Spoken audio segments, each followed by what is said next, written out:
Naniniwala ba kayo mga kaiwaga na hindi lahat ng aswang ay masasama? Ito ang kwentong ipinadala sa atin na itago na lang sa pangalang Danau. Panahon nito ng 1975. Lugar ng Capiz. Lumaki si Danau sa isang marangyang pamilya. May malawak silang lupain na napakaraming puno ng niyog. Gayon na rin ang mga saging. Meron din silang mga tauhan na sa oras ng kanilang pag-ani, iyon ang kanilang mga nakakatulong. Mabait ang pamilya nitong si Danau, kaya naman minamahal sila ng mga tao roon. Sa katunayan nga hindi sila maramot na lapitan, lalo na ng kanilang mga tauhan na nangangailangan ng agarang panggamot para sa kanilang pamilya. Nag-iisang anak lamang itong si Danau, kaya naman hinasa siya ng kanyang mga magulang sa pangangalaga ng kanilang bukirin. Bata pa lamang umano siya, ay meron na siyang napapansin sa kanyang sarili na kahit siya mismo ay hindi niya maunawaan nang kasalukuyang nag-aaral pa lamang ito ng elementarya. Malakas umano ang kanyang pangamoy, lalo na kapag may nagsisiga ng apoy na ang ginagamit na pangsiga ay goma. Malayo pa lang umano siya ay amoy na amoy niya na ito sa tuwing napapadaan sa mga tahanan patungo sa kanyang paaralan. At hindi nga maiwasang makaramdam ng pagkahilo habang patuloy naman itong naduduwal. Lalo na sa kanyang pagpasok sa umaga pati na rin sa pag-uwi ng hapon. Kaya naman pagdating sa paaralan nito, hinang-hina na si Danau na tumatagaktak ang pawis sa kanyang katawan na animoy na balis ito at sinisikmura. Hindi niya maiwasang malanghap ito sa kadahilan ng kinaugalian na iyon ng bawat tahanan noong panahon na magsiga ng goma sa tuwing umaga at hapon. Madalas niya itong tanong sa kanyang mga magulang kung bakit nakakaramdam siya ng kakaiba sa tuwing nakakalanghap ng gomang nasusunog. Samantalang ang kanyang mga kamag-aral ay hindi naman nakakaranas ng tulad ng sa kanya. Wala namang kapaliwanagan ng kanyang mga magulang noon sa kadahilan ng bata pa ito at hindi pa lubos na maunawaan. Hanggang sa hindi na nga niya na ipagpatuloy ang kanyang pag-aaral. Madalas na lamang itong sumasama sa kanilang bukid.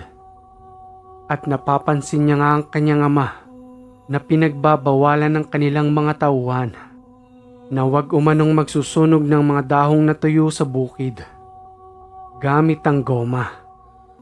Noong araw para sa amin ang pag-aaral ay hindi mahalaga, lalo na kung meron kang sariling lupang sakahan.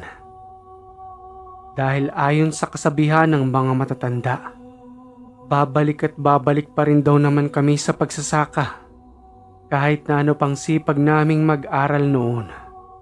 Yun naman ay ayon sa kasabihan noong araw. Subalit iba na ngayon ang panahon. Lalo na kung walang may papamana sa iyo ang iyong mga magulang. Kaya kinakailangan talagang mag-aral at magtapos. Hanggang sa dumating na si Danau sa tamang edad at mas nakakatulong na ito sa kanyang mga magulang. Sambit pa ng kanyang ama habang nakatayo silang dalawa at nakatingin sa kanilang bukirin. Anak, walang ibang magmamana ng lupang ito kung di ikaw. Kaya naman kinakailangan mong pag-aralan ng lahat ng ito sa kadahilan ng darating ang panahon ng pagtanda namin ng iyong inay. Ipinagkaloob ba ito sa amin ng iyong lolo? Kaya naman pangalagaan mo anak, dahil balang araw ay magkakaroon ka rin ng sarili mong pamilya. At dito sa lupaing ito lalaki ang aming apo. Wika ko naman sa kanya nang, huwag muna nating isipin niya na ma. Napakahaba pa ng panahon para dyan. Ang mahalaga ngayon ay natutulungan ko kayo. Lalo na sa pagpapaani ng mga saging, pati na rin ang ating mga nyog. Maya-maya pa ay dumating si Mang Felipe, ang katiwala ni Itay sa bukid, na itinuring niya ng tunay na kaibigan. Aabalahin ko lamang kayong saglit na mag-ama. Humihingi ng tulong ang isa sa ating mga tauhan. May karamdaman raw kasi ang kanyang anak, kaya nangangailangan ng tulong. Lumapit sa akin para ipaabot sa inyo. Walang problema sa amin, Felipe. Papuntahin mo lamang siya rito para naman mabutan natin ng kagarang tulong. Kinabukasan ay kagad na umuwi ang isa sa kanilang tauhan matapos itong mabigyan ng kagarang tulong. Dala-dala ang perang kanyang kailangan upang may paggamot ang kanyang anak. Makalipas ang ilang araw ay muling bumalik ang kanyang tauhan sa kanilang lupain. Subalit nananatili pa rin itong problemado. Sa kadahilan ng walang nakikita ang doktor patungkol sa karamdaman ng kanyang anak. Doon ko napansin ang kakaibang pagdududa ng aking ama. Na papanong nagkaroon ng karamdaman ng anak ng aming tauhan kung wala namang makitang sakit ang doktor. At dahil nga sa kabutihan ng aking ama, ipinakuha niya ang bata at dinala sa aming tahanan. Pagdating doon ay tiningnan niya ito kung anong uri ng karamdaman na mayroon ng bata. Pansin ko na nagningas ang paningin ng aking ama matapos nitong hawakan ng batang babae. Wika pa ng aking ama. Kaya naman pala, Felipe, halika. Alam kong alam mo rin ang nangyayari sa batang ito. Ang mga magulang ni Felipe, ang pinakaunang katiwala ng lupa nila Danau, at nakakaalam din ng kanilang sekreto patungkol sa kanilang katauhan. Kaya ipinasa kay Felipe ang pangangalaga ng kanilang lupain magmula nang tumanda at mamatay ang mga magulang nito. Kababata ni Felipe ang ama ni Danau, kaya lubos ang kanilang tiwala rito at isa sa pinagkakatiwalaang tunay na kaibigan ng kanyang ama na nakakaalam rin ng kanilang tunay na pagkatao. May kaalaman itong si Felipe pagdating sa pagtatawas at natutunan niya ang lahat ng yon sa kanyang mga magulang na ginagamit niya lamang ang kaalaman depende sa pangangailangan. Magkaiba ang pagtatawas sa panggagamot dahil ang pagtatawas na kaalaman nitong si Felipe ay upang alamin lamang kung sino ang pumipinsala sa tao. Napansin nila ang kalmot ng bata sa kanyang braso na sa pag-aakala ng kanyang mga magulang, ito ay naging sanhi lamang ng kanyang paglalaro sa labas ng kanilang tahanan. Subalit sa pagtingin pa lamang ng ama ni Danau, alam na kagad nila kung anong uri ang may kagagawa noon. Ginamitan pa rin ang pagtatawas ni Felipe ang bata upang makasigurado. Maya-maya pa ay nagsipagdatingan ng kanilang mga trabahador sa bukid. Habang nakikisyoso sa batang nakahiga sa may kubo at patuloy itong tinatawas ni Felipe. Ay nako, hindi kami matatapos sa ginagawa naming ito. Magsipagbalikan na kayo sa inyong trabaho at wag na kayong tumambay rito. Pinagsabihan ni Felipe ang mga tauhang kanyang pinangahawakan. Kaya naman nagsipag-alisa na ang mga ito.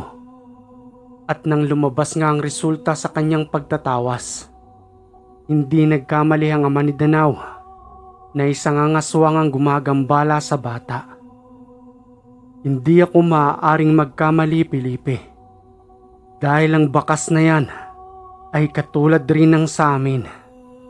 Hindi ko alam kung pipigilan kita, Kalo. Pero kahit na namang pigil ko sa'yo, alam ko namang tutungo ka pa rin doon upang harapin ang gumagambala sa batang ito. Tinawag ni Felipe ang magulang ng bata at iniuwi na sa kanilang tahanan upang doon ay bantayan ito. Sino pa ba ang maaaring gumambala sa bata kung di ang pamilya ni Berting? Nakaaway din ng aking pamilya. Kaya naman kahit ang mabubuting katulad namin, nadadamay sa kanilang mga maling ginagawa. Kalo, tama na yung pagsasalita mo. Nasa tabi lang natin ang anak mo. Malamang ay may tumatakbo na sa kanyang isipan dahil dyan sa mga pinagsasabi mo. Alalahanin mong Hindi pa niya nakikita ang tunay mong pagkatao. Pabulong na wika iyon ni Felipe sa ama ni Danao.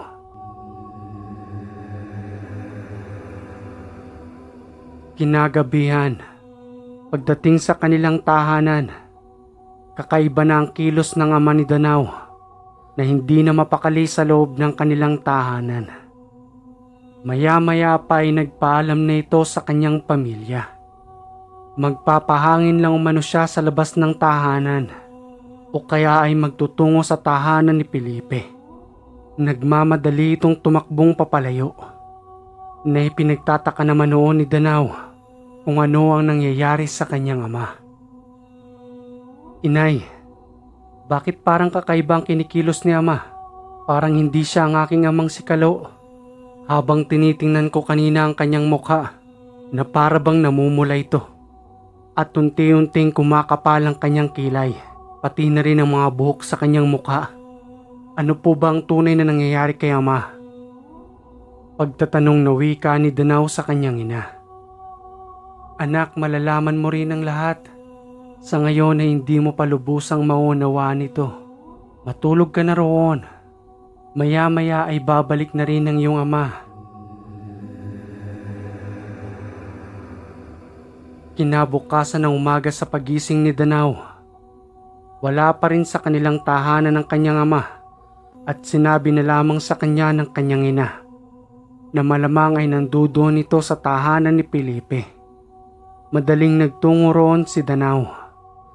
Pagbukas ng pintuan ay bumungad sa kanya ang kanyang ama na may nagkalat na dugo sa kanyang damit.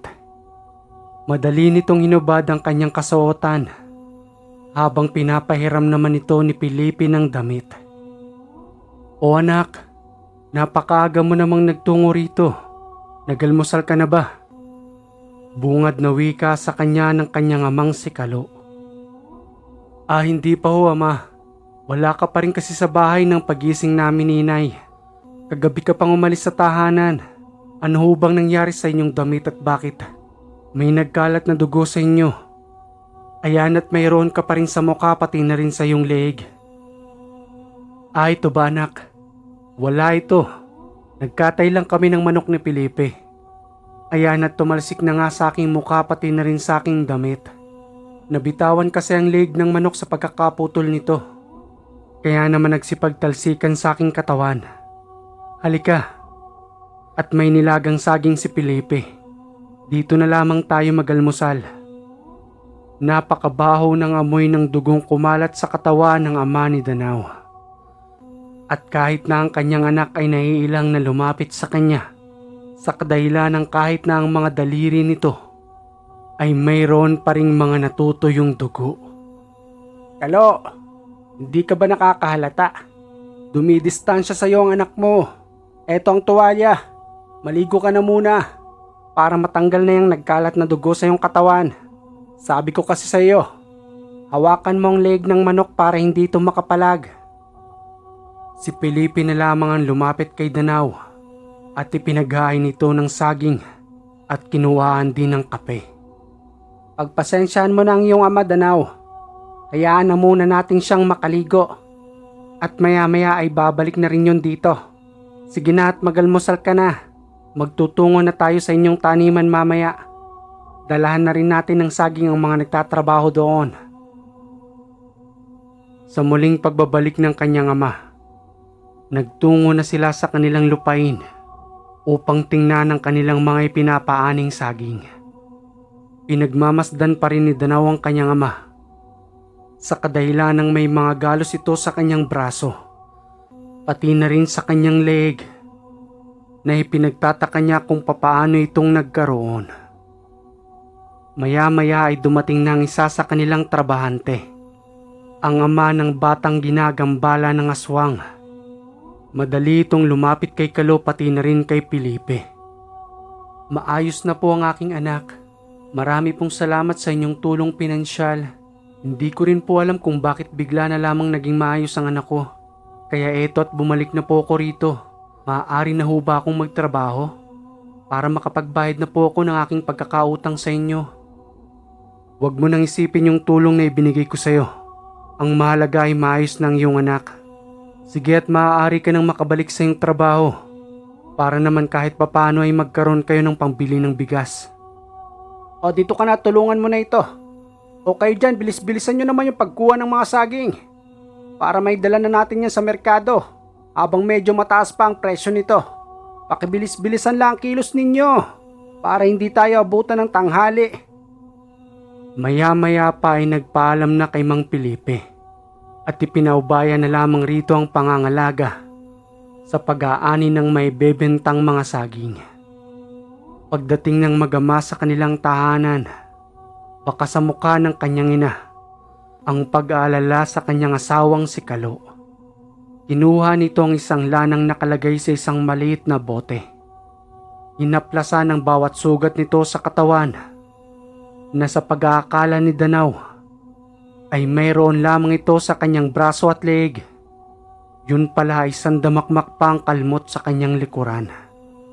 Madaling pinapasok si Danaw sa kanyang silid upang hindi lubusang makita ang lahat ng sugat na natamo ng kanyang ama. Pilit namang pinakikinggan ni Danaw ang pinag-uusapan ng kanyang mga magulang. Wika pa ng kanyang ina. Ano ka ba, Kalo? Wala ka talagang pinagkaiba sa iyong ama. Sobra naman ang pagiging matulungin mo. Pati ang buhay mo itinataya mo na. Binigyan mo na nga ng pera yung tao. Ibinubuwis mo pa ang buhay mo. Isipin mo naman kami ng iyong anak. Kapag may nangyaring masama sa iyo, paano na kami? Ano ka ba, Flora? Ang pagtulong ay likas na sa aming lahi. Hindi pa man tayo noon. Ganito na ang gawain ng aking mga magulang. Ipinapagpatuloy ko lamang. Ano bang laban ng mga normal na tao para sa kanila? Pati ang batang walang kamalay-malay ay dinadamay. Oo, at may lahi kaming aswang. Pero hindi kami kasing halang nila na kailangan pang pumaslang ng walang kalaban-labang bata. Tumahimik ka na, Kalo. Mamaya niyan marinig ka pa ng anak mo. Tingnan mo nga yung katawan mo, napakarami ng sugat. Normal pa ba yan? Ang ina ni Danaw ay walang lahing aswang. Subalit tanggap nito si Kalo sa kadahilan ng napakabuti nito sa kabila ng kanyang pagkatao. Maya-maya pa matapos magamot ang kanyang ama, muli itong umalis sa kanilang tahanan at muling bumalik sa kanilang lupain upang kamustahin ang kanilang pinapaani. Nang hindi na makapagpigil si Danaw, muli itong lumapit sa kanyang ina upang siguraduhin ang kanyang mga narinig. Tinanong nito ang patungkol sa aswang. Sa kadahilanang sa mga oras na yon ay wala pa siyang nalalaman. 15 anyos na siya noon nang marinig niya ang sinabi ng kanyang ama patungkol sa kanyang katauhan. Muling wika pa sa kanya ng kanyang ina. Anak, huwag ka nang makulit. Hindi pa tamang oras para malaman mo ang lahat ng ito. At sana lamang ay hindi ka matulad sa iyong ama. At yun naman ang lagi kong ipinapanalangin. Napakamot na lamang ng ulo si Danaw. Sa kadahilanang sa mga oras na yun ay wala pa rin siyang nalalaman patungkol sa aswang. Humanap ito ng tamang tiyempo upang makausap si Felipe. Bilang kaibigan ng kanyang ama, nagbaka sakali siyang alam nito ang patungkol sa tunay na pagkatao ng kanyang amang si Kalo. Lumipas ang 2 araw. Tapos na ang anihan ng kanilang saging. Madali itong nagtungo sa tahanan ni Felipe at tinabutan niya nga ito sa labas ng kanyang tahanan habang nagsisibak ng kahoy. Nagulat si Felipe sa kanyang pagdating, pati na rin sa mga tanong nito patungkol sa kanyang ama. Hay naku, Danaw, hindi ko alam ang pinagsasabi mo. Basta ang alam ko sa iyong ama, isang napakabuting tao na katulad rin ng iyong lolo. Yung tipong isusubo na lamang niya ang pagkain. Ibibigay niya pa ito sa ibang nangangailangan. Kaya wag mo nang pagaksayahan ng oras yung tumatakbo sa iyong isipan. Wala ka namang mapapala riyan. Halika, tulungan mo muna akong magbuhat ng mga panggatong sa loob ng bahay. Para naman malibang-libang ka at mawala sa isipan mo ang mga tanong na yan. Katulad ng sagot ng kanyang ina, pilit pa rin itinatago sa kanya ang tunay na pagkatao ng kanyang ama. At dahil doon ay siya na lamang ang tumuklas rito. Isa rin sa ipinagtataka ni Danao, ang mga sugat na natamo ng kanyang ama ay mabilis na nagilom. Araw-araw nitong minamatyaga ng kanyang mga magulang.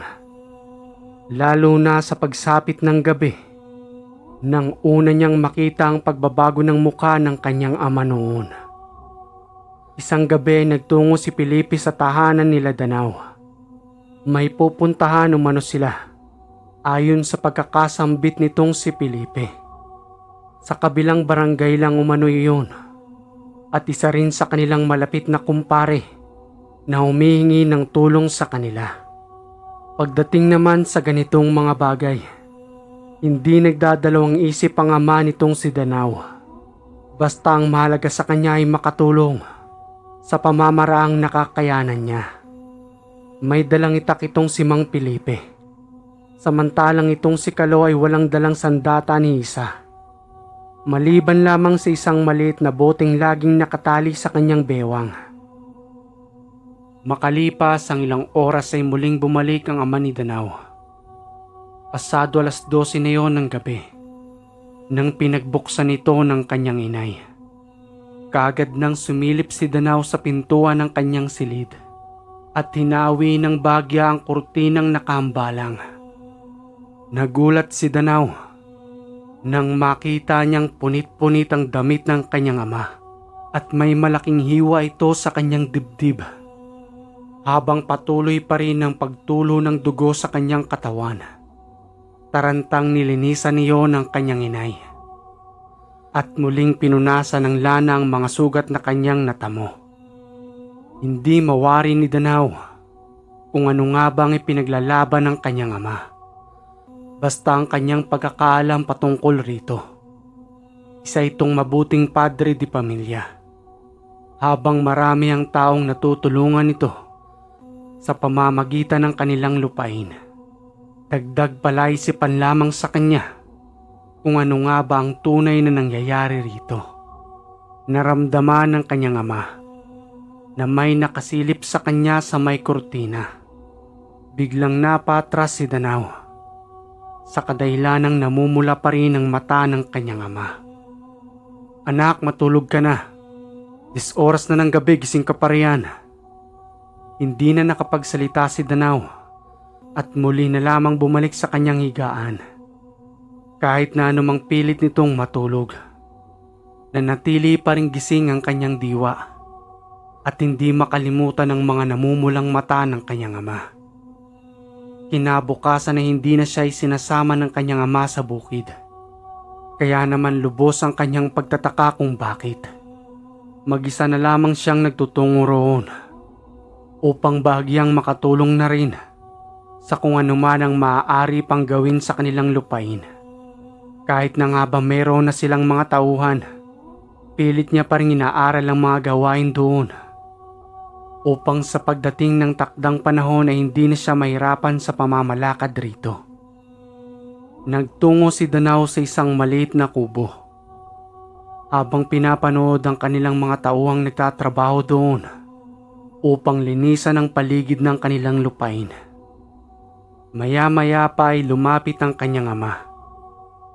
Habang bitbit nito ang baril-barilang sanga ng saging, wika pa nito nang makalapit sa kanya. "Naaalala mo ba ito, anak? Madalas kitang ginagawa ng ganitong baril-barilan nung bata ka pa. At dito rin sa lugar na ito madalas tayong naglalaro. Anak, sana wag kang magbago sa akin kapag nalaman mo ang tunay kong pagkatao. Nasa tamang edad ka na at may sarili ng pag-iisip. At alam kong may napapansin ka ng kakaiba sa akin. Huwag ka sanang magugulat sa aaminin ko sa'yo. Hindi ako normal na tao, anak. May dugong aswang ang nananalaytay sa akin na nagmula pa sa ating mga ninuno. Hindi ko na kayang itago ito sa'yo, anak. At kahit na anumang pilit kong iwas sa'yo, sasama lang ang loob mo sa akin. Kaya heto ko ngayon at sinasabi na sa'yo ang lahat ng katotohanan. Huwag kang magalala dahil ang pagiging aswang ng iyong ama ay hindi nakakapinsala ng mga taong normal. May kakayanan kaming magbagong anyo Depende sa kagustuhan naming gayahin. At yun ang kakayanan na mayroon ako. Sana lamang anak ay hindi ka matulad sa akin. Sa kadahilanang gusto ko nang maputol ang sumpang ito. Kaya ang nanay mo ang aking pinakasalan na isang normal na tao. Imbis na layuan ni Danao ang kanyang ama, niyakap niya pa ito ng mahigpit upang iparamdam na hindi siya natatakot rito at tanggap niya kung anong uri ng nilalang ang kanyang magulang. Maya-maya pa ay dumating si Felipe at nagwika ng, "Napakalambing naman ng magamang ito. Maabala ko lamang kayong saglit. Kalo, eto nga pala yung pahabol na pera sa benta natin. Ngayon lang kasi naibigay ang kalahati nito. Padoble bilang na lang kung tama nga ba." "Salamat Felipe. Hindi na kailangang bilangin ito. Malaki ang tiwala namin sa iyo at isa ka na sa aming pamilya na pinagkakatiwalaan namin dito. Dahil araw ngayon ang sahod ng ating mga trabahante, mamaya ay papilahin mo na rito sa may kubo para may abot na natin ang kanilang mga salapi upang may maibili naman silang pagkain para sa kanilang pamilya." Kinahaponan na isa-isa ng pinapila ang mga trabahante. "Hoy kayo rito! Pumila na kayo ng maayos at may biyaya nang dumating ngayong araw na ito. Nakalaan na ang salapi para sa inyong mga pinaghirapan. Bilisan nyo!" Isa-isa nang inabot ng ama ni Danao ang nakalaang salapi para sa pinagtrabahuan ng kanilang mga trabahante. Minsan pa ay pinapasobrahan niya ang pera. Depende sa laki ng kanilang kinita. Masaya ang mga ito bago umuwi ng kanya-kanyang tahanan. "Kalo, maraming salamat sa laging pag-unawa sa amin bilang mga trabahante mo. Kaya naman mas lalo kang minamahal ng mga tao rito. Dahil sa hindi ka madamot at mas lalo kang pinagpapala. Kuhang-kuha mo ang ugali ng iyong ama. Kaya naman ang mga tao ay nananatili pa rin sa iyo na nagmula ang tiwala sa iyong mga magulang. O paano ba yan, Kalo? Maiwan ko na kayong mag-ama dyan. Kailangan ko na rin umuwi sa aking tahanan." "Sige Felipe, mag-iingat ka." Pinaktas na ng mag-ama ang daan patungo sa kanilang tahanan. Subalit habang naglalakad silang papauwi, minamadali na ng kanyang ama ang kanilang hakbang sa kadahilanang may nararamdaman itong panganib. Maagang dumilim noon ang paligid hanggang sa napadaan kami sa may palayan na may mga nakatumpok na dayami. Madali akong pinakubli roon ng aking ama. Pumasok ako sa nakatumpok na dayami na nasa gitna ng palayan. At dahil nga sa malayo pa iyon sa kabahayan, purong bukid pa ang paligid at wala nang katao-tao sa mga oras na yun. Nakasilip lamang si Danao sa may dayami. Kitang-kita niya ang kanyang ama na pinagtutulungan ng apat na hindi niya maunawa ang uri ng nilalang. Pinaliligiran siya ng mga yon at isa-isang sumusunggab sa kanya habang isinasangga naman ito ang kanyang braso. Ang ipinagtataka niya lamang kung bakit hindi nagpapalit ng anyo ang kanyang ama habang patuloy lamang itong pinagkakaisahan ng mga nilalang. Maya-maya pa ay bumagsak ito sa lupa. Sa takot ni Danao, ni hindi na ito makagalaw sa kanyang pinagkukublihang dayami hanggang sa nagsipagpulasan na ang mga nilalang at nagkanya-kanyang suot sa may damuhan na animoy mga asong gala. Ilang minuto pa ang nakalipas bago lubusang nakatayo si Danao sa kanyang pinagkukublihan. Pagdating niya roon sa kanyang ama, buhay pa rin ito na humawak sa kanyang braso. Madali niyang tiningnan ang lana sa tagiliran ng kanyang ama kung nandoon ba itong nakatali.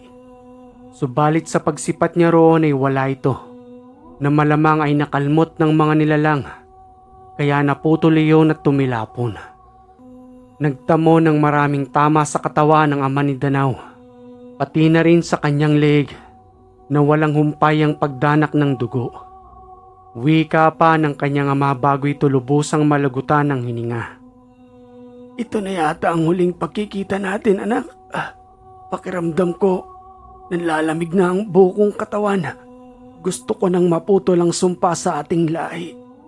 Huwag mong kukunin ang itim na batong iluluwal ko upang hindi ka matulad sa akin. Matapos magsalita ng ama ni Danao, iniluwal nito ang itim na bato na gumulong naman sa dibdib ng kanyang ama. Dahil sa galit na nararamdaman noon ni Danao, dinampot niya ang batong iyon at inilagay sa kanyang bulsa. Nagmamadali itong tumakbo kay Felipe at doon ay humingi ng tulong para sa kanyang magulang. Lumipas ang ilang mga araw matapos may libing ang kanyang ama. Dala-dala ang galit na nararamdaman ni Danao sa kanyang dibdib dahil sa pagkawala ng kanyang magulang. Isang gabi, naisipan niyang lunukin ang batong iyon na hindi niya naman pinapakita sa kanyang inay. Sa kadahilanang alam rin ito na ang batong iyon ang nagiging dahilan upang matulad siya sa kanyang ama. Simula noon ay nakaramdam siya ng kakaiba. May mga bumubulong sa kanyang isipan na pilit niya namang pinaglalabanan. Hanggang sa dumating ang araw na hindi niya na ito makontrol. Ibinubulong rin sa kanyang paggawa ng lana at ang lanang iyon ang kanyang ihahaplas sa kanyang buong katawan upang maging lubusan ng kanyang pagpapalit anyo.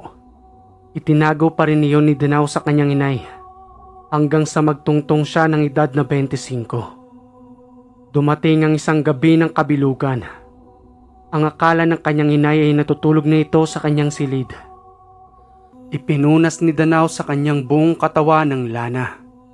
Ayon sa pag-uutos ng nasa kanyang isipan na palaging bumubulong. Maya-maya pa ay tumalon na ito sa bintana bilang isang malaking paniki na may naghahabaang pangil. Nagtungo ito sa tahanan ni Felipe at doon ay lumapag sa kanyang bubungan. Maya-maya pa ay lumabas si Felipe sa kanyang tahanan na may daladalang itak at nagsisisigaw sa may pintuan. Inahamon ng nilalang na lumapag sa kanyang bubungan. Sa pag-aakalang kalaban nito, tumalon si Danao sa may harapan ng pintuan kung saan nakatayo itong si Felipe. Huwag ka nang magtangkang lumapit sa akin. Tatadtarin ko ang buong katawan mo sa matalim na hawak-hawak kong itak na ito. Ano ang layunin mo rito sa aking tahanan? Wala kang mapapala rito. Umalis ka na! Matapang na salita ni Felipe sa hindi pagkakakilanlan kay Danao. Maya-maya pa ay nagpalit anyo ito at bumalik sa katauhan ni Danao. Wala ni isang saplot, kaya naman laking gulat nitong si Felipe. Wika pa nito ng, Danao, ikaw ba yan? Anong nangyari sa iyong bata ka? Papaanong? Halika't pumasok ka na rito sa tahanan. Baka may makakita pa sa'yo riyan. Madaling pinapasok ni Felipe sa loob ng kanyang tahanan si Danao. Pagdating doon ay kagad itong pinairam ng damit. Habang takang-taka si Felipe sa kanyang natunghayan sa bata. Nag-usap ang dalawa at isiniwalat ni Danao kung papaanong napunta sa kanya ang bertud ng kanyang ama. Paulit-ulit na wika nito kay Felipe na ipaghihiganti niya ang kanyang magulang na si Kalo. Pilit nitong inaalam kung sino ang pumaslang sa kanyang magulang. Habang tumutulo ang kanyang luha na naaalala ang mga pangyayaring kanyang natunghayan sa pagpaslang sa kanyang ama. Hindi naman mapigilan ni Felipe ang awa sa bata. Subalit maaaring ikapahamak niya ito kung sasabihin ni Felipe kung sino-sino ang matagal ng kaalitan ng kanyang ama. Danao, ilang taon na rin ang nakalipas nang mamatay ang iyong ama. Hindi na rin naman tayo ginugulo ng pumaslang sa iyong magulang at ayoko nang may mabawasan pa sa inyo. Kung maaari lamang sa iyo ay kalimutan mo na ang lahat. Alisin mo na ang galit sa iyong dibdib. Sa kadahilanang maaaring ikapahamak mo lamang yan. Mang Felipe, matatahimik lamang ako kapag naipagiganti ko na ang aking ama. Matitiis mo ba ang anak ng iyong kaibigan na nagsusumamo sa iyo na ipagbigay alam kung sino ang pumaslang sa aking ama.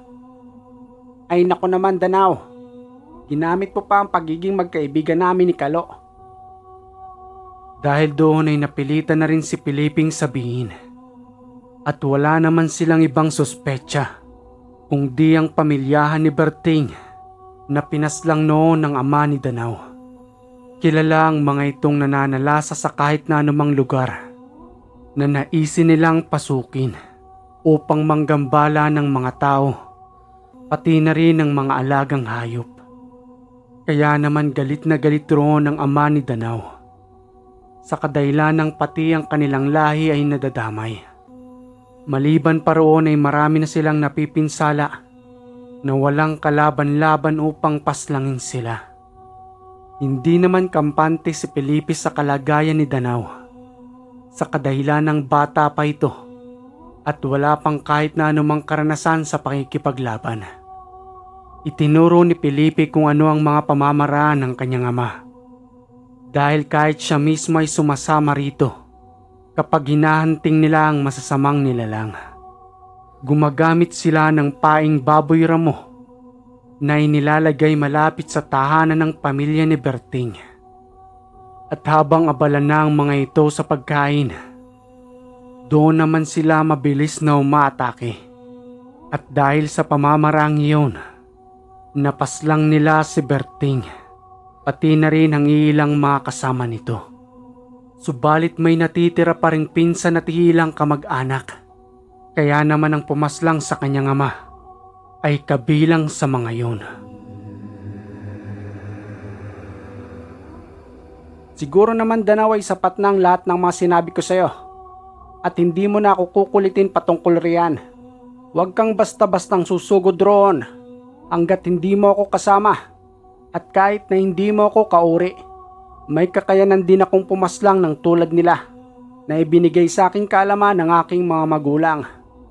Madaling araw na Danaw, malamang pagising ng iyong inay, hahanapin ka noon sa iyong silid. Bumalik ka na roon upang hindi ka abutan ng sikat ng araw. Maraming salamat sa iyong suporta, Mang Felipe. Tatanawin ko itong malaking utang na loob sa kadahilan ng ipinangako ko sa aking sarili. Natutugisin kong pumaslang sa aking magulang. Madali nang umalis si Danaw sa tahanan ni Felipe. Kinabukasan ng umaga, maaga silang nagtungo sa bukid upang bantayan ang kanilang mga ipinapatrabaho doon.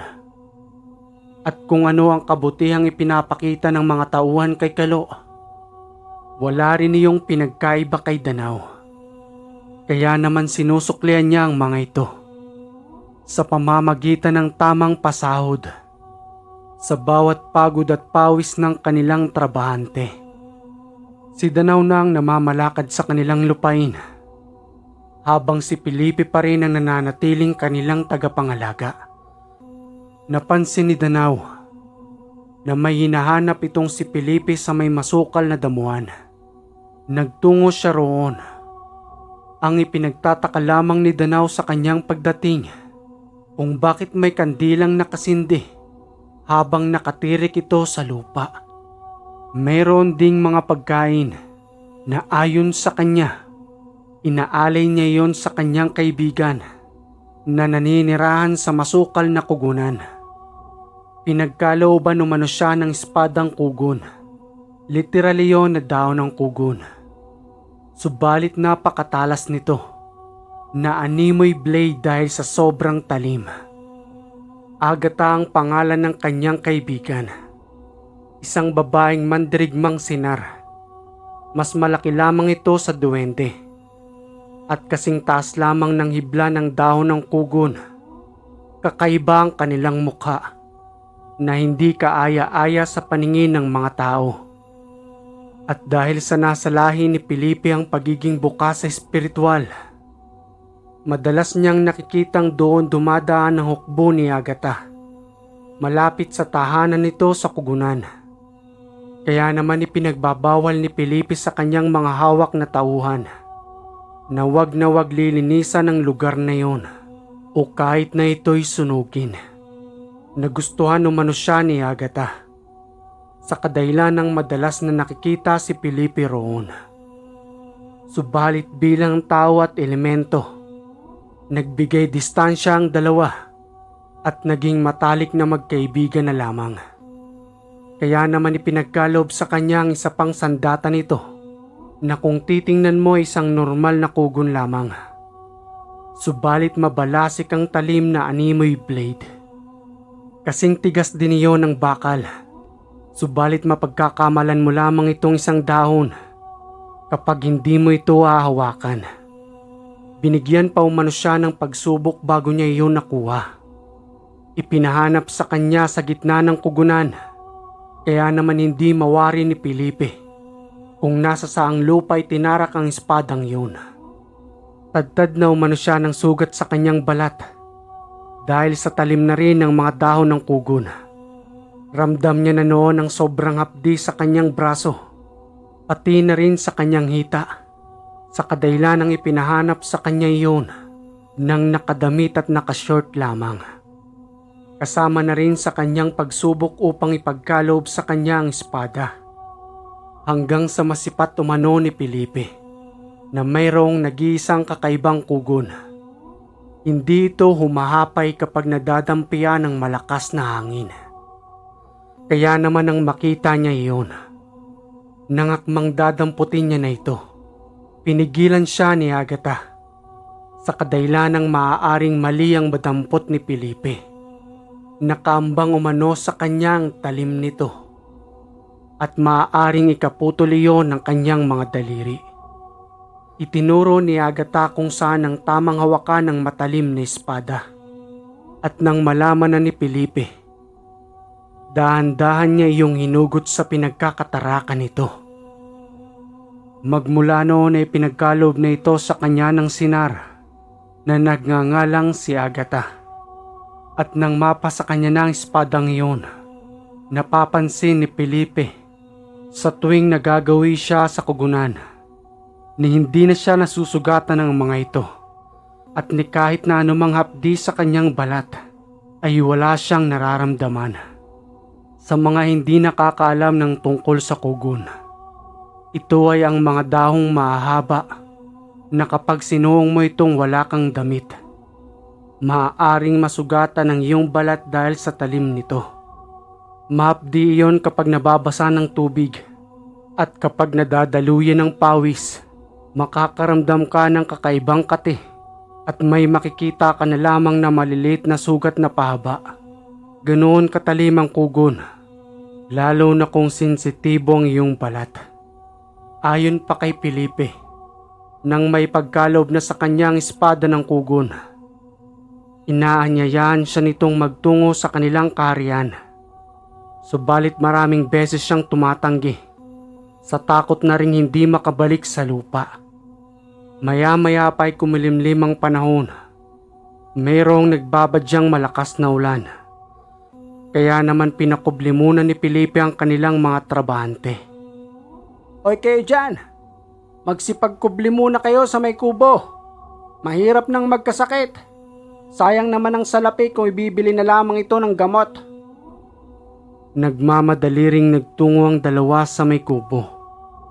5 kubo ang meron sila roon na pinagkukublihan ng kanilang mga trabahante sa tuwing may malakas na ulang paparating.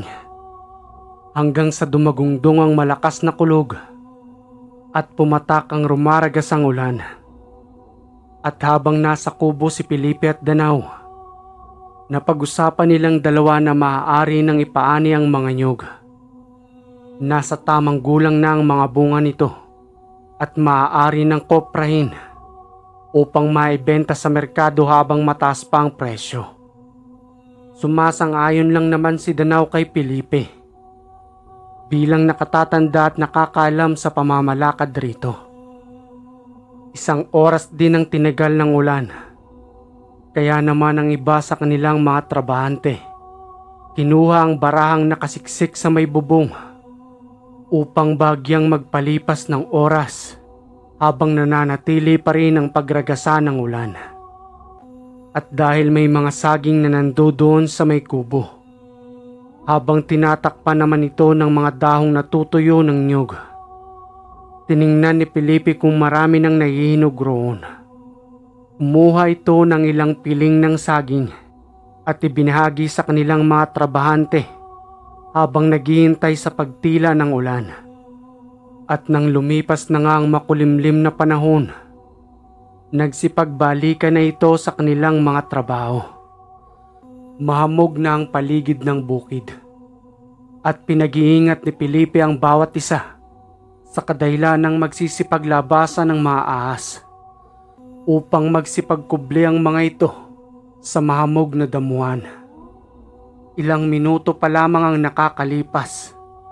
May sumigaw na sa isa sa kanilang kasama roon. Natuklaw nga ito ng ahas. Natapakan niya umano ang katawan nito at mabilisan naman siyang tinuklaw sa kanyang paa. Iniwa ni Felipe ang pinagkagata ng ahas. Sabay sinipsip yun at mabilisang idinura. Muling dinala sa kubo ang trabahante. Kumuha ng bulaklak ng kamantigi si Felipe.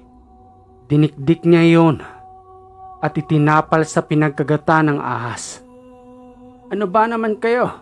Kakasabi ko pa lamang sa inyo. Mag-ingat kayong mabuti. Alalahanin niyong may pamilyang naghihintay sa inyo at mga batang umaasa sa inyo bilang magulang.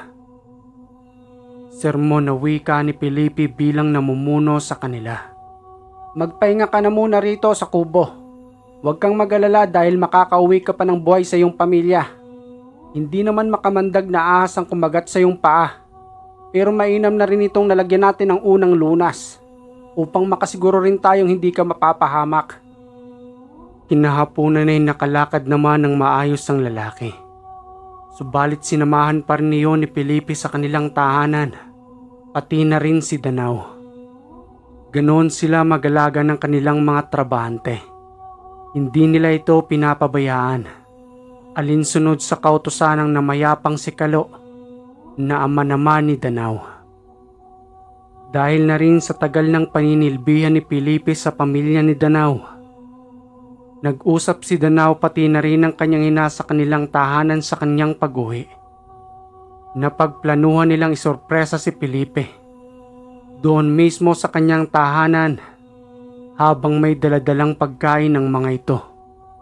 Sa kadahilan ng sa araw ding iyon, nakalimutan na ni Piliping yun ay kanyang kaarawan dahil sa sobrang abala sa pangangalaga sa lupa nila Danao.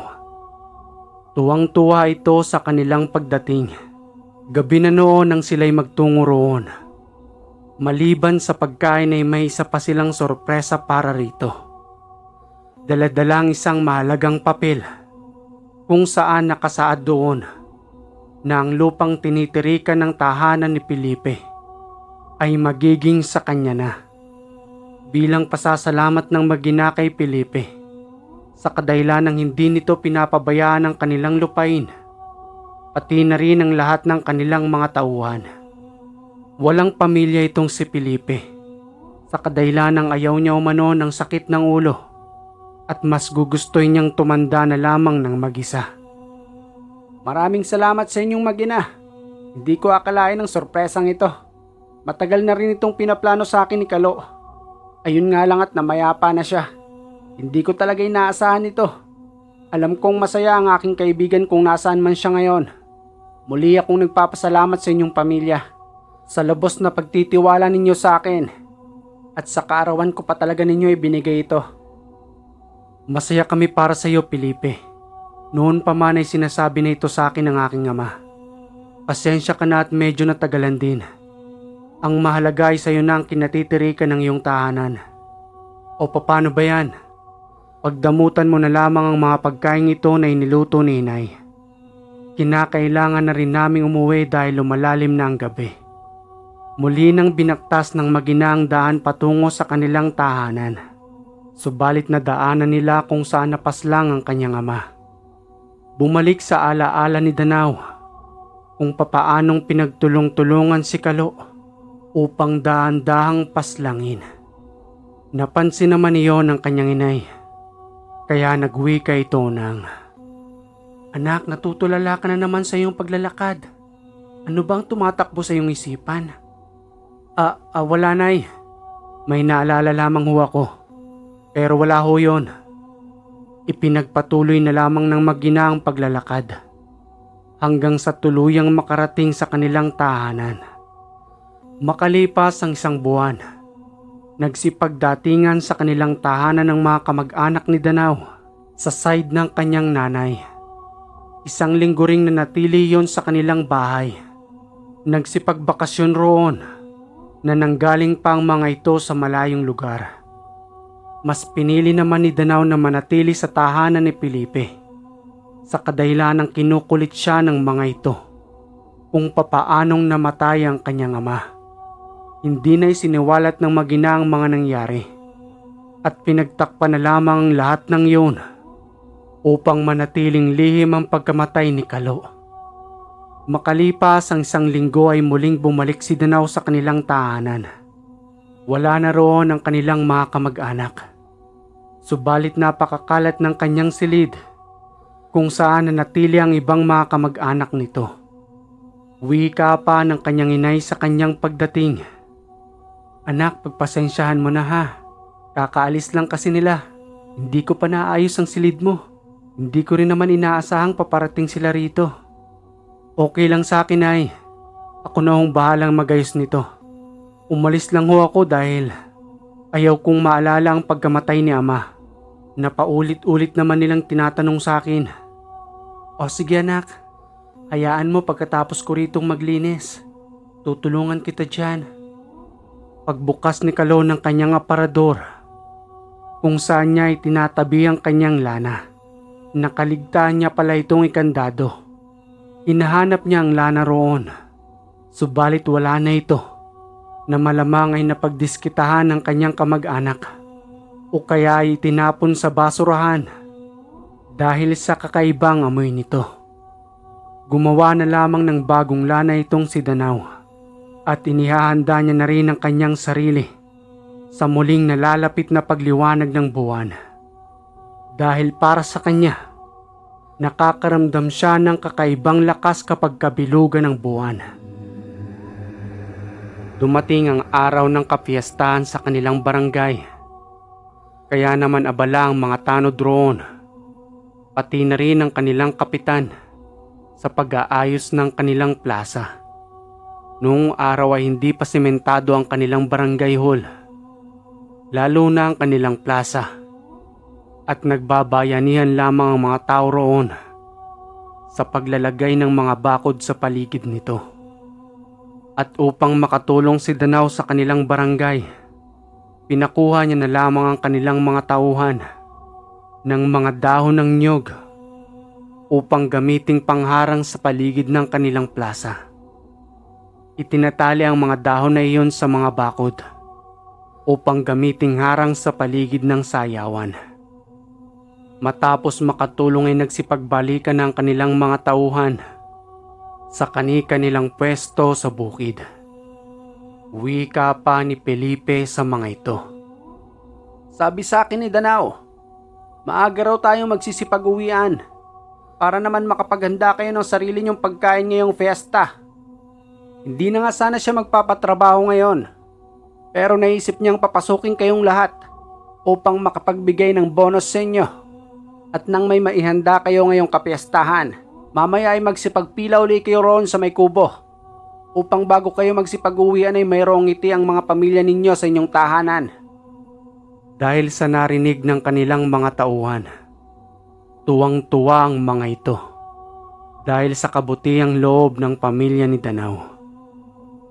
Pagpatak ng 12:30 ng tanghali, katatapos lamang kumain ng lahat ng tanghalian, pinapila na ang mga ito ni Felipe at isa-isang inabutan ng nakasobreng salapi ni Danao.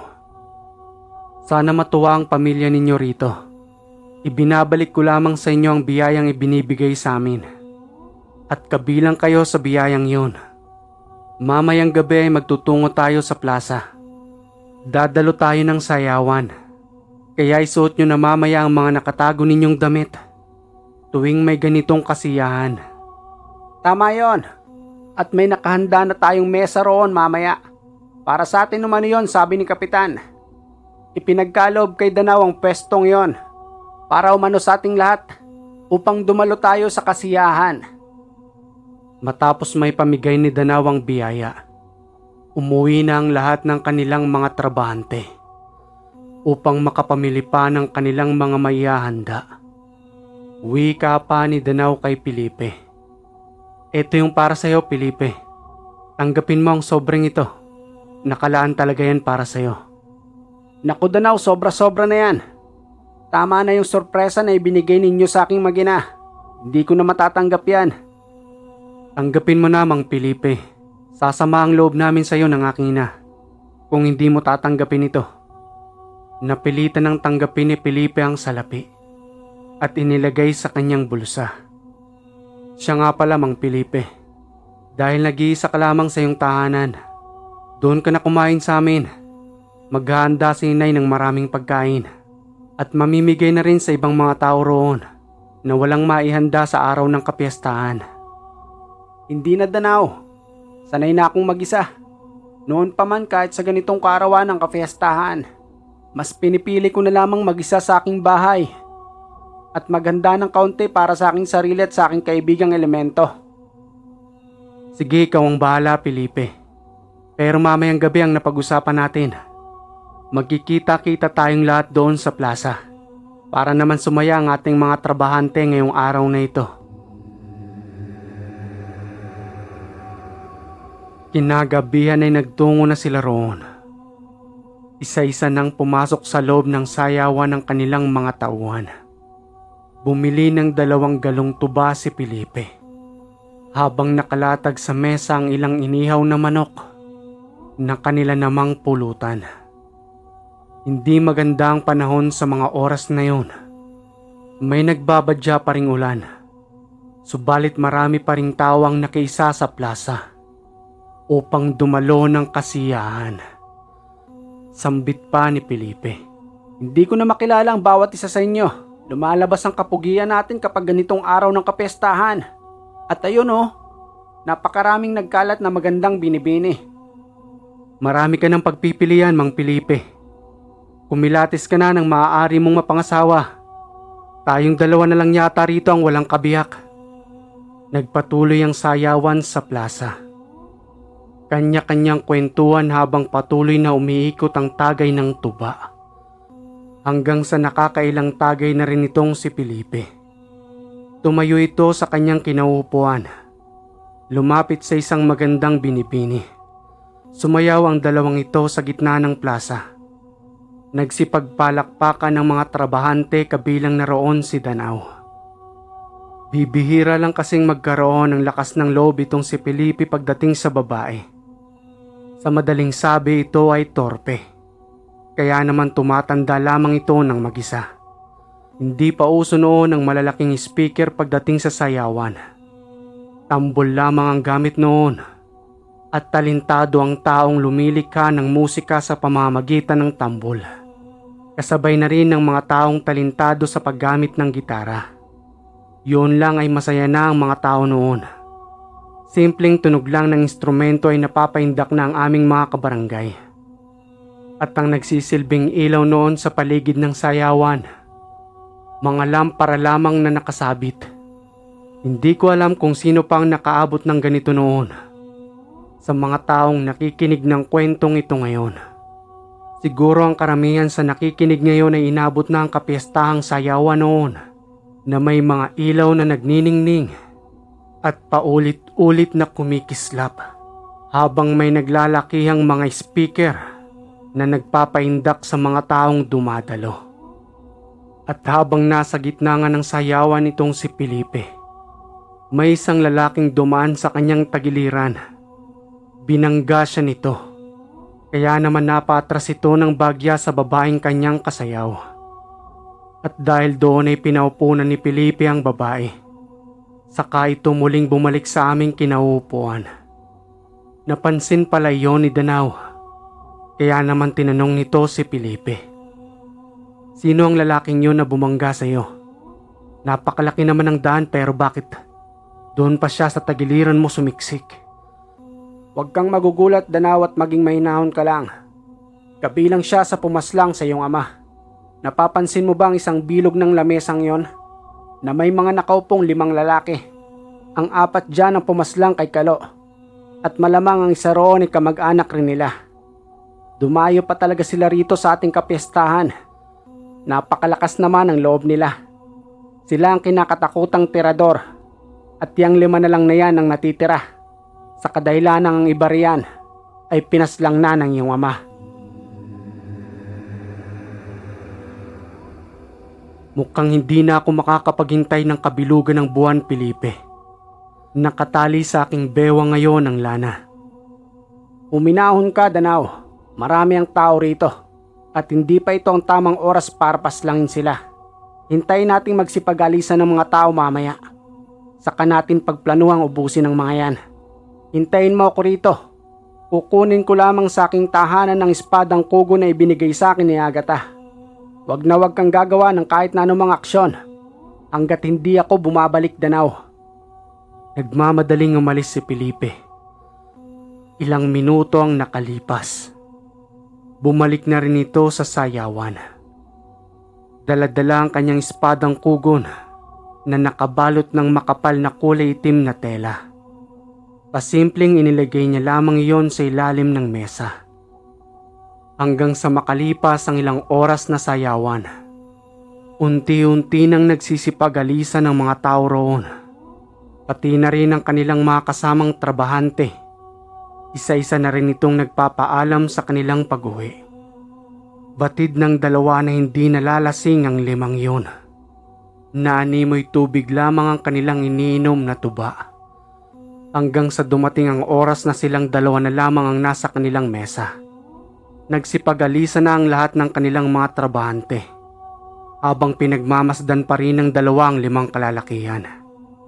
Pasado 2:00 na iyon ng madaling araw nang biglang bumuhos ang isang malakas na ulan na naging dahilan ng tuluyang pag-uwi ng mga tao. Hindi umalis ang 5 kalalakihang yon sa kanilang mesa. Kahit na nga ba patuloy pa rin ang pagulan. Gayon na rin si Danaw at si Felipe. Maputik na noon sa gitna ng plaza. Sa kadahilan ng hindi naman ito sementado. Minabuti ng 2 lumabas roon at maghintay sa pag-alis ng 5 kalalakihang iyon sa kanilang daraanan pa uwi. Sumilong ang 2 sa isang malaking puno ng sampalok. Ginawa na doon ni Danaw ang ritual sa pagpupunas ng lana sa kanyang buong katawan. Hindi na bago iyon kay Felipe. Sa kadahilan ng walang pinagkaiba ito sa ama ni Danaw. Maya-maya pa ay naganyo itong isang malaking kalabaw na may naghahabaang sungay na kanya namang gagamitin sa pagpaslang. Maya-maya pa ay naaaninag na nila ito. May daladalang isang lampara na nanggaling pa sa plaza. Umarang si Danaw sa daraanan ng mga yon bilang isang malaking kalabaw. Wika pa ng isa roon nang maaninag ito sa liwanag ng kanilang dalang lampara. Hindi normal na kalabaw ang nakaharang sa ating daraanan. May pangil ito at napakahaba naman ang kanyang sungay. Matapos sambitin niyon, mabilis na sinugod ni Danaw ang 5 yon at kinaladkad ng kanyang sungay ang 2 roon. Ibinalandra niya ito sa may puno ng sampalok at doon ay maraming beses na sinuwag hanggang sa magkabutas-butas ang katawan nito. Madali namang ginilita ni Mang Felipe ng leeg ang 2 roon. Hindi na nakapagbago ng anyo ang mga ito. Sa kadahilan ng wala silang inaasahang ganoong panganib. Naging kampante ang 5 nilalang dahil sa matagal na panahong pananahimik ng pamilya ni Danaw. Nakatakbo pa ang isa roon, subalit hinabol iyon ni Danaw hanggang sa mapasubsob ito sa maputik na lupa sa daanan. Maraming beses na inapakan ng ulunan hanggang sa tuluyang mabasag ang bungo nito at mawala ng buhay. Sa pagbabalik anyo ni Danaw bilang isang tao, Hinila nilang dalawa ang labi ng limang yun, habang patuloy pa rin ang malakas na ulan, at inilagay nila ang katawan ng mga ito sa isang masukal na damuhan at tinambakan ng mga dahon ng niyog.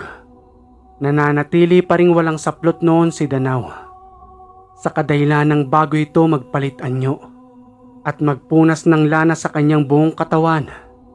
Inaalis niya na ang lahat ng kanyang kasuotan at sa muling pagbabalik nito sa kanyang pagkatao, saka muling kinukuha ang kanyang mga damit kung saan niya ito inilagay. Matapos noon ay umuwi na ang dalawa. Takang-taka ang magulang ni Danau kung ano ang nangyari sa kanya sa gitna ng malakas na ulan na iyon. At sa oras ding iyon, inamin na nito sa kanyang ina na siya na ang nagmamay-ari ng bertud ng kanyang ama. Kinabukasan ng hapon, muling binalikan ng dalawa kung saan nila iniwan ang labi ng mga nilalang. Tuyo na roon ang mga dahon ng niyog habang muli pa rin nila itong tinatambakan. May kalayuan iyon sa mga tahanan, kaya naman bibihira ang mga nagagawi roon. May dalang isang boteng gas noon si Danau at ibinuhos sa mga natutuyong dahon ng niyog. Sabay sindi ng isang palito ng posporo at tinihagis roon. At ang nakakaalam lamang sa lihim ng mga pangyayaring iyon, gayon na rin ang tunay na pagkatao ni Danau. Si Felipe lamang na kanilang pinagkakatiwalaan, pati na rin ang kanyang ina, hanggang sa magkaroon ito ng sariling pamilya. Habang ipinagpapatuloy ang kabutihang loob sa kanilang mga tauhan, namuhay ng tahimik sa kanilang lupain hanggang sa tuluyan ng tumanda si Felipe pati na rin ang kanyang ina. Nanatili ang lihim na iyon sa kanilang lugar magpahanggang sa ngayon. Okay mga kaiwaga, maganda ang aral ng kwentong ito na hindi lahat ng aswang ay masama. Marami pa rin ang mabubuti. Siyempre hindi lang nila nilalantad yung sarili nila. Alangan naman sabihin nila na aswang sila, di ba? So yun lang mga kahiwaga. At kung may komento ka sa kwentong ito, maaari kang mag-comment dyan sa baba. At kung hindi ka pa nakaka-subscribe, click mo na yung subscribe button dyan. Pati na rin yung bell para updated ka sa ating mga bagong kwento. Muli mga kahiwaga, maraming salamat sa inyong laging pagantabay dito sa Ang Hiwaga.